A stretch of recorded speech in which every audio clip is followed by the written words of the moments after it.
Hey there, for the third part of this homework, I'm going to show you how to explore some of the other types of selections that you can make in Photoshop.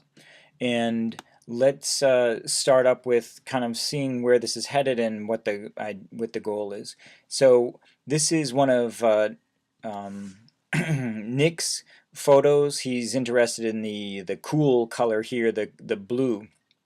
So I was looking at this and I thought it'd be fun. What I want us to explore is um, the concept of, here it is, asymmetrical balance in this one. This is from the PowerPoint that I showed you in class, and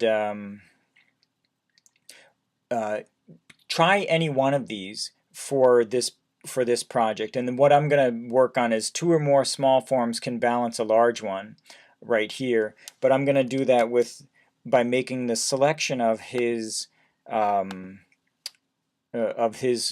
recycling basket here, and do something like this where you have, here's the big one, and then here's these kind of multiple versions of it that balance out the big one. Just playing with that idea of that asymmetrical balance, and at the same time I love those Russian dolls that all kind of fit together, and I just thought, oh, it would be kind of funny to do like a Russian doll version of a recycling bin. So just to have fun with it, this is the kind of idea that you can do some of this, explore that asymmetrical balance idea. So I'm going to show you how I did it.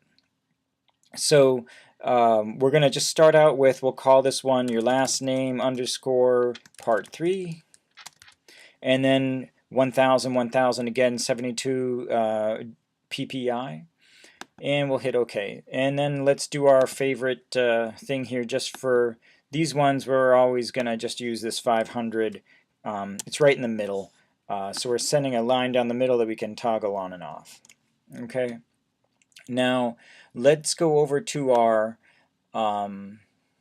image. So just open up your image. I think for this exercise, for this part 3, one of your shape ones would be a good idea. So I just grabbed Neil's image here, this cool one. Okay, and I clicked open. Here it is. And what I want to show you is not the marquee selections, but some of these other ones. In fact, some we didn't get to talk about. Okay, one of my favorites in Photoshop is this quick selection tool. It's the fourth one down. I'm going to show you how, what I like about this is it does a really good job of picking stuff apart quickly, and it's not going to be perfect for what we're doing here, but I want you to see how it works. It may be perfect for what you have for your shape one. So you just click on the thing that you want to select, and then let go. And what's kind of cool about this is it's like smart and knows that it's kind of looking for the differences of blue and whatever the other colors are, and so it's kind of a color-based selection. And so from here, once you have that selected, you can then just go Command J, and it bumps up to its own separate layer. This is what I just did. Now, oh, I didn't get the white here, although that's kind of cool. You could add something of your own in there if you wanted to. I'm going to just go bring this guy back here, and I'm going to get rid of that. I have it saved on a different layer like that one, but I want to show you, I'll do that again just so you see. Quick selection, and now it should, I'm going to get a little bit closer here. I'm going to hit the Command plus sign. I'm holding down the space bar and dragging. When you see that hand tool, you know you can drag stuff. What I did wrong in that last one is I didn't really blow it up big enough, and I should have done that.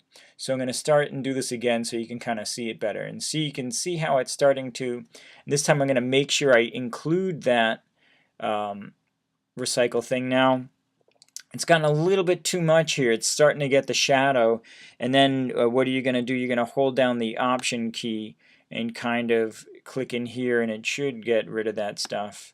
I'm just cleaning it up here by I'm holding down the Option key and going over what it didn't quite do right, and there's a little thing here. Okay, so now, and then look up here, it's got a little stuff that's not quite right. You just want to get in there and go like that. And it's not perfect either.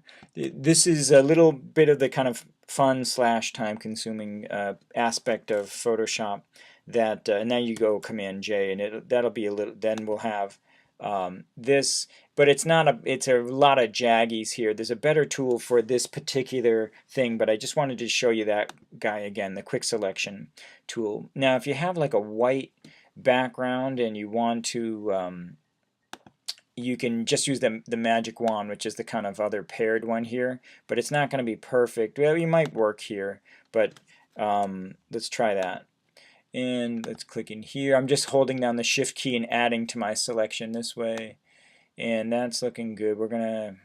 This is going to be tricky to say yes, include that, because it might pick up other parts of the image. I'll get the black too. This is probably not the best thing for this. It'll be good for if we were just going to take the outer shell. Let's see what happens. Actually, I'm going to go here and then go Command J, and let's look at that. Okay, terrible. So we don't want to use the magic wand tool either. That's crappy. Let's just chuck that. But you can see how if you got something for the right element, that's a really good one with like a clear white background or a solid background. It's perfect. Let's do one that I think is going to be best, and that is just above here. There's a couple. There's the lasso tool, polygonal lasso, magnetic lasso, and if you watch the Lynda tutorials, I guess that would be the best way to see how these. I'll show you real quick. The magnetic one kind of, it like drops these kind of anchors along the way, and it's kind of like looking at the image, and you can click and make it happen, or if you just kind of hover there slowly, you can see how it's kind of adding those little anchor points to the selection.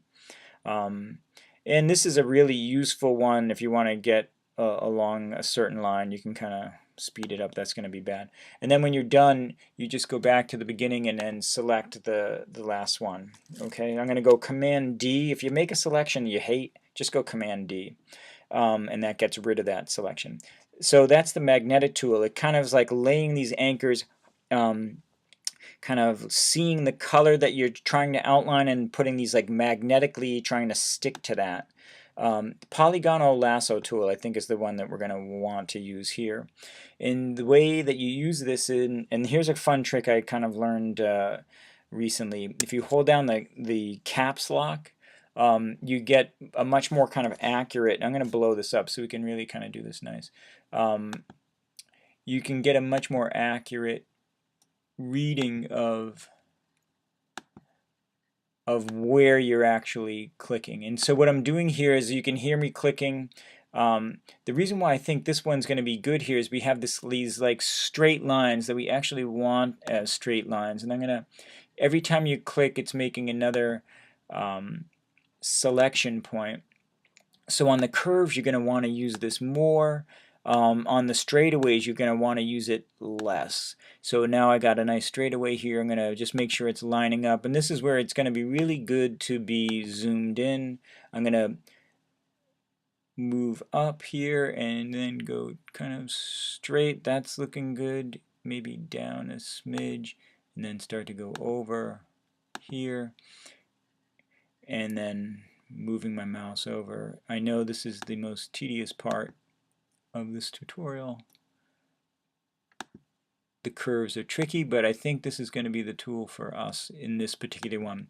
Once again, the important thing is for the shape that you have, you want to try some of these different ones and just get a feel for how they work and what's the right thing for the right kind of background that you have. And just like the other one that we were looking at, if you go to the very beginning, you should see like a, well, I must have missed it here.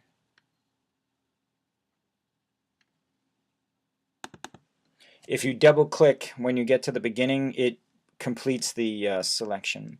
And so you can see the selection here. We're going to do our favorite trick again, Command J. And once again, and that brought the that up. Look at how much cleaner that is than the other ones. You're going to have times when the other ones are going to be perfect.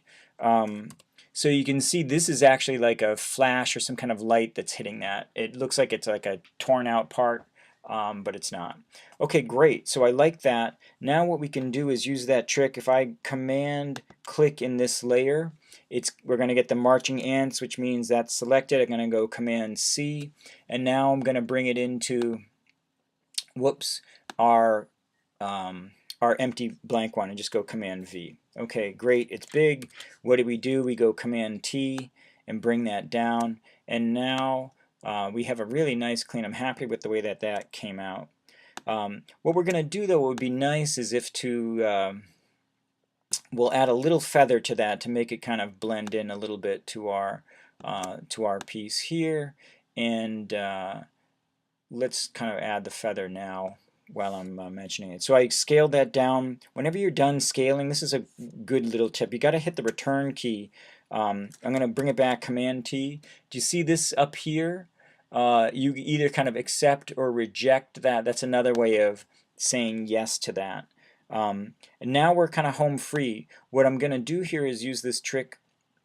I'm going to hold down the Option key, and do you see what happens to my cursor here? It's white and black. It's like a double arrow. And I'm going to drag that, and it made a new layer. Okay, so that one's just as big as the big one. So remember, we wanted to show this idea of fudge. We wanted to show this idea here of two or more smaller ones. So how do I make these smaller? We're going to use that transform button. Okay, let me just put that off. Okay, so with this layer selected, I'm going to go Command T. I'm just going to speed this up a little bit because I think you guys got it by now. And shrinking it down. Oh, that's nice. Maybe just a smidge bigger. And then let's create, I'm going to say return on that, and then I'm going to hold down the Option key here, put it kind of above, hit Command T. Whoop. I don't want to go too small. You don't have to do this. This was just a goofy idea. And with that layer selected, Command T. Whoops, let me duplicate it first. I'm going to say, oh, don't want that. I'm going to Option drag that, make another one, Command T. Now what I should have done is the layer first. I'm going to get rid of all those. The feather first, just so it's got the same feather on all of them. I'm going to click in here. I'm going to add the layer mask. I'm going to go to the properties, dial up that feathering. Remember what this does is it kind of blends in the image and the pixels around it, and so it's kind of feathering it, tapering it from whatever the pixels are here to emptiness. And so it's like in the opacities going from 100% opacity to 0 in like 5 pixels. Okay, so it just kind of smooths out the edges basically. It's a little feathering. So now that we have that, we're going to push that over. Now that we have this, we're going to duplicate that layer. Let's just say layer, duplicate. Okay. And so I'm going to drag this one. I'm going to go option dragging, just a different way of doing it. You could go up to that file. If you love those file menus, you can use those. I just wanted you to see how to do it that way. Hey, if you ever were wondering where is that, I'm holding down the Shift key. That was an important mistake to make, and then hitting return. That Shift key restrains. I'm going to go back up to this top one. It's restraining this. If I don't hold the Shift key down, look what happens. You get that ugly looking goofy, it's changing proportions. So you hold the Shift key and it keeps the proportions proper. And I'm going to hit that. You don't use it all. You don't want to necessarily use it all the time, but you know when you do want it, how to do it. And then I'm going to just Option drag that one. I'll just do 3 this time, but you get the basic idea. Okay, and hit return. Okay, so maybe I would do that smaller, but the idea, and then let's maybe make this one bigger, this layer bigger. I was going to show you also the transform. Okay, that's good. And we can go off the page a little bit. Okay, if you ever were wondering where is that transform by itself, Command T, it's free transform under the edit menu, just FYI. Okay, so now what I want to do is let's add a fun gradient like we did before. Let's put that on the bottom layer, and then we're going to go over right to our gradient one that looks like that. Ombre for all of you folks that want to call it ombre, and let's double click this to bring up this menu, and I want to go from, you know what, let's do this. I want to show you. If I switch these around, I'm going to click that key so white's on top. We'll just change it, start at white and then end at something. You can choose any color here. Click in there. I think a pink would be a nice color because it's kind of like a complementary color, which we'll talk about soon, next class. And I'm going to say OK, and I'm going to do the same thing. Let's hide that center point here and then just drag out to like right there, and now we have it. I could maybe go more vivid on that gradient, but you get the basic idea. Okay, so that's the third part. Three different ways, a whole bunch of different ways to make selections. Find the one that's best for the shape that you're trying to make, and then explore this asymmetrical, some of those asymmetrical precepts. Those are going to be on the quiz. Make sure you play with those during this homework. Just come by my office hours if you're having a question on any of this stuff. I'll see you soon.